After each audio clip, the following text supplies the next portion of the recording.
чемпион, плащ, борщ, очерк, щетка, чемодан, карточка.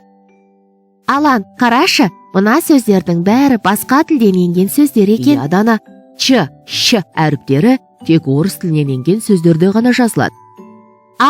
Есіме түсті. Қатаң дауыссыз дыбыстарды өткенде мұғалім айтқан. Бірақ ескертетін бір нәрсе бар. Ш әрпі қазақтың байырғы сөздері ащы, тұщы, кешше деген сөздерде кездеседі, және қазақтың сөздері ш дыбысына аяқталмайды. Солай ма? Есіме сақтап алайын. Білгенің жөн. Сөздің мағынасы сөздің сөйлемдегі емес, жеке дара тұрғандағы бастапқы мағынасы. Сөздің мағынасын түрлі сөздіктен табуға болады.